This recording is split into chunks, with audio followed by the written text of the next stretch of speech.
Each year, the Urban League honors someone with the Xanthene Norris Educational Achievement Award. This award is named after the Honorable Xanthene Norris for all of her work in education in the Greenville community. We're pleased to announce that Dr. Ansel Sanders of Public Education Partners is this year's honoree. Congratulations, Dr. Sanders.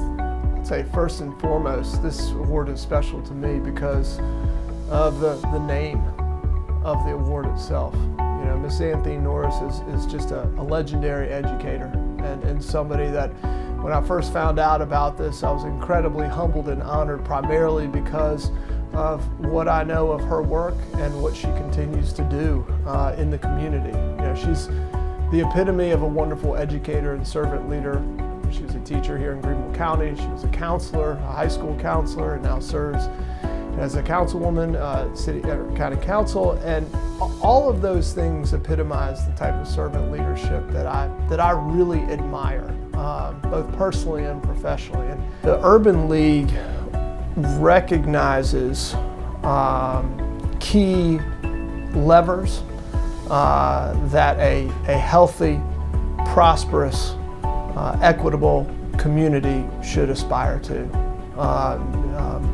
working in. So education and workforce and economic development, housing, these types of areas that are critical to a healthy and prosperous community are the things that the Urban League wakes up every day thinking about. We at Public Ed Partners love partnering and supporting and working with the Urban League, particularly in its education services, because we know how important it is for kids. And if we believe that the future of our community runs through our schools and runs through our youth, then it's an area that's critical to Greenville and to the upstate as a whole.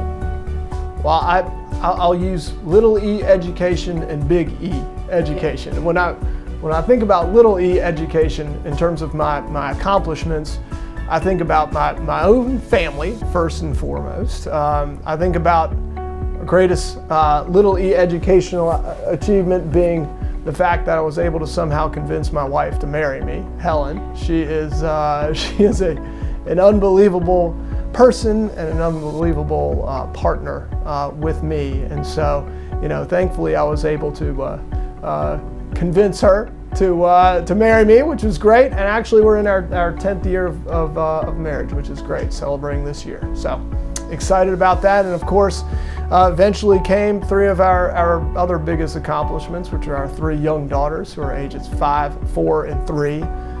So it's a little bit crazy, and I'm being educated every single day by trying to raise these three wonderful little girls. But I do thank the Urban League.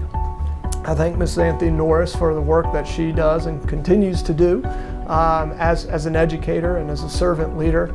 I thank Jill Littlejohn for her leadership and for working with me for many, many years in various projects and capacities. And I thank the Urban League. I thank the Urban League for being a leader in our community by providing those services, you know, getting your hands dirty, rolling up your sleeves and figuring out what it takes to support all kids, and then being a great advocate, particularly for our community's most vulnerable and historically disenfranchised. And that is something that is critical to the lifeblood of our community. So for all those reasons, I'm thankful, motivated, and inspired to keep it going.